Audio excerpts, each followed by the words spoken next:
Hello बच्चों, आज हम कराने जा रहे हैं क्लास 10th के हिंदी के मोस्ट इम्पोर्टेंट क्वेश्चन। तो बच्चों, हमारे 20 नंबर इस वीडियो के वादे क्लियर। हाँ जी हाँ बच्चों, 20 नंबर आपके पक्के 2023 का पेपर यहीं से निकलेगा बच्चों, इतना याद रखना। 2023 का पेपर यहीं से निकलेगा।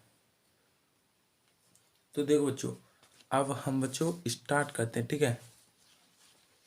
प्रत्येक क्वेश्चन किसी न किसी वर्ष आया है, ठीक है।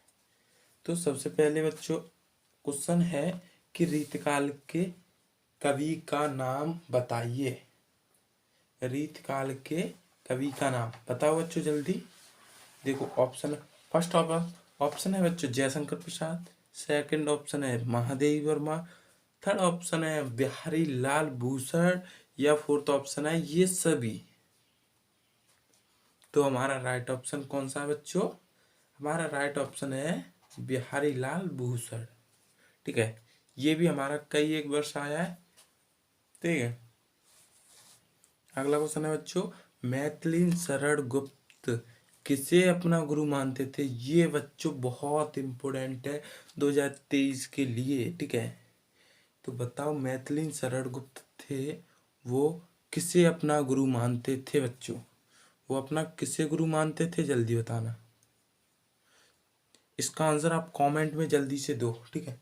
पहला ऑप्शन है बच्चों बिहार, नहीं, हजारी प्रसाद द्विवेदी को, या महावीर प्रसाद द्विवेदी को, या बच्चों हरिऔध को, या इनमें से कोई नहीं। तो बच्चों जो मैथिली शरण गुप्त अपना गुरु मानते थे, वो मानते थे महावीर प्रसाद द्विवेदी को। जी हाँ बच्चों, महावीर प्रसाद द्विवेदी को। आंसू के कण किसकी रचना है बच्चों? आंसू के कण, अगर यहाँ पर पूछता बच्चों आंसू किसकी रचना है, तब तो बच्चों हम कह देते जयशंकर प्रसाद की आंसू। जब पूछता कि आंसू किसकी रचना है, तब तो बच्चों हम बहुत अच्छे से कह सकते थे कि जयशंकर प्रसाद की। लेकिन यहाँ पर बच्चों यहाँ से लेकर यहाँ तक पूछा गया है कि आंसू के कण किसकी रचना। फर्स्ट ऑप्शन है जयशंकर प्रसाद, सेकंड ऑप्शन है रामचंद्र शुक्ल, थर्ड ऑप्शन है श्याम नारायण पांडे, या फोर्थ ऑप्शन है बिहारी लाल भूषण। यहाँ पर बच्चों हमने बिहारी ही लिख दिया, ठीक है। तो इसका हमारा राइट ऑप्शन हो जाएगा, वो है बच्चों श्याम नारायण पांडे। बस बच्चों इतना ध्यान रखना है कि आंसू की रचना पूछता है तब आपको जयशंकर प्रसाद लिखना है, ठीक है। या लहर पूछे या कामिनी पूछे तो बच्चों आपको जयशंकर प्रसाद ही, ठीक है। क्वेश्चन नंबर 4 पे चलते बच्चों। मैथिली शरण गुप्त का जन्म स्थान था बच्चों। मैथिली शरण गुप्त का जन्म स्थान था बच्चों, वो कहाँ पर था? देखो मैथिली शरण गुप्त का जन्म स्थान बच्चों, फर्स्ट ऑप्शन है चिरगांव, झांसी, या रूनकता मथुरा, थर्ड ऑप्शन है मगध, फोर्थ ऑप्शन है आगरा। तो मैथिली शरण गुप्त का जन्म स्थान था बच्चों, वो था चिरगांव झांसी में, ठीक है। अगला क्वेश्चन है बच्चों, क्वेश्चन नंबर 5 पर चलते हैं। गुप्त जी किस युग के कवि थे? गुप्त जी किस युग के कवि थे बच्चों? द्विवेदी युग के, या भारतेंदु युग के, या बच्चों शुक्ल युग के, या आधुनिक युग के? बताओ जल्दी। जो गुप्त जी किस युग के कवि थे, जल्दी बताओ बच्चों, जल्दी से इसका आंसर बताओ। इसका आंसर बच्चों आप कमेंट में दोगे क्या?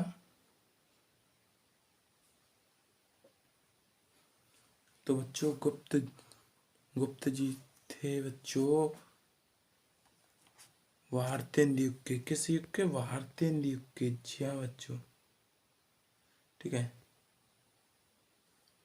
तो देखो अगला क्वेश्चन है, बिहारी का जन्म कब हुआ था बच्चों? बहुत सरल और बहुत ज्यादा इम्पोर्टेंट, ठीक है। बिहारी का जन्म कब हुआ था और बहुत इम्पोर्टेंट है और बहुत ही ज्यादा सरल। 1602 ईस्वी में, या 1575 ईस्वी में, या 1884 ईस्वी में, या फिर बच्चों 1603 ईस्वी में। तो बच्चों इनका, हम सभी जानते हैं इनका जन्म 1603 ईस्वी में हुआ था, ठीक है बच्चों। और जो इनकी मृत्यु हुई थी वो बच्चों हुई थी कब? 1663 ईस्वी में। और बच्चों आप इससे अंदाजा लगा सकते हैं कि ये लगभग 60 वर्ष, लगभग नहीं बच्चों, ये 60 वर्ष ही चले। देखो आप देख सकते हैं, अगर देखो यहाँ पर बच्चों 1663 ईस्वी, अगर यहाँ पर देखो बच्चों, ये 3 हटा दो यहाँ से, ठीक है। तो ये कितनी 60 वर्ष बची ना, तो 60 वर्ष ही चले थे। ये थोड़ा उंगली पर रंग लग गया, ठीक है बच्चों। अभी ये हम पकड़े हुए हैं, ठीक है, कोई दिक्कत नहीं। अगला क्वेश्चन है कि सूरदास के गुरु थे बच्चों, बहुत इंपोर्टेंट क्वेश्चन। सूरदास के गुरु थे बच्चों गुप्त जी, वल्लभाचार्य, बिहारी लाल, या इनमें से कोई नहीं। तो सूरदास के गुरु थे, वो हर बच्चा जानता होगा कि वल्लभाचार्य थे। सूरदास के गुरु कौन थे? वल्लभाचार्य थे, ठीक है। अगला क्वेश्चन है कि राष्ट्रपति कहा जाता है बच्चों, राष्ट्रपति कहा जाता है, किसे कहा जाता है? फर्स्ट ऑप्शन है रामचंद्र शुक्ल, सेकंड ऑप्शन है राम नरेश त्रिपाठी को, या नहीं, सेकंड, थर्ड ऑप्शन है बिहारी नहीं मैथिली शरण गुप्त को, या ये सभी। तो बच्चों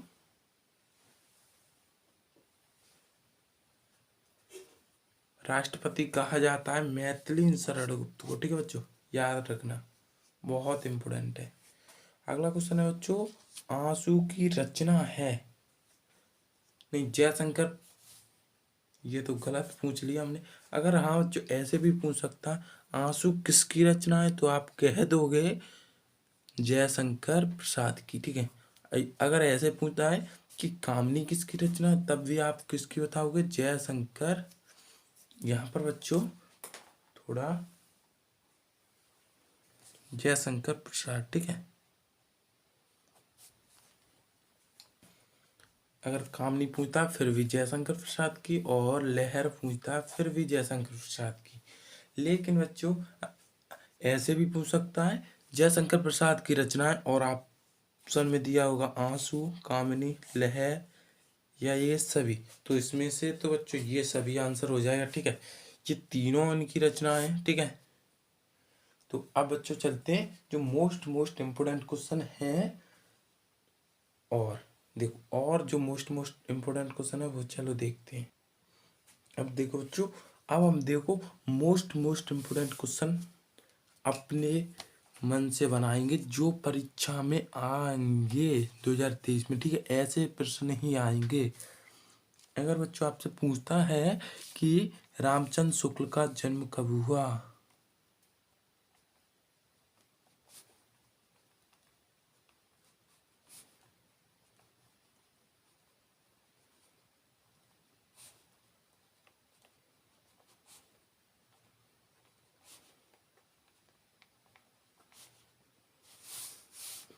रामचंद्र शुक्ल का बच्चों जन्म हुआ था, वो कब हुआ था?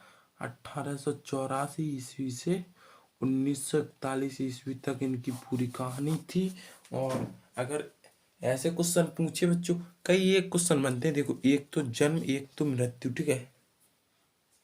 20 नहीं बच्चों, और ज्यादा आपके नंबर क्लियर हो जाएंगे, ठीक है। एक तो 1884 ईस्वी में इनका जन्म, 1941 ईस्वी में इनकी मृत्यु। जन्म एवं यहाँ पर मृत्यु ही लिख लो, ऐसे पूछ सकता है। या बच्चों ऐसे पूछ सकता है कि रामचंद्र शुक्ल की किन्हीं दो रचनाओं का नाम बताइए, ठीक है। तो आपको ऐसे पूछे तो बच्चों आप लिख सकते हो चिंतामणि,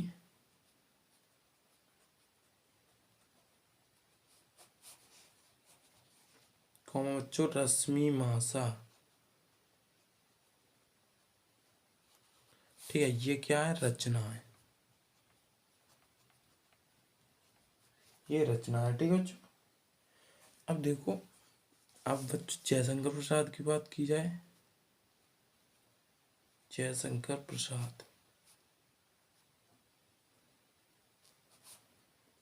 का जन्म कब हुआ बच्चों एवं मृत्यु। ठीक है,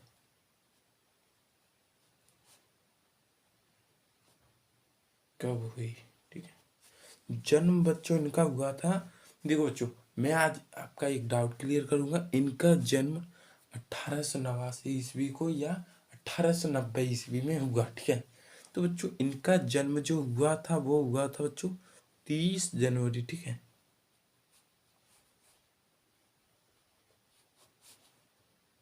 1889 ईस्वी को ही हुआ था। एवं मृत्यु,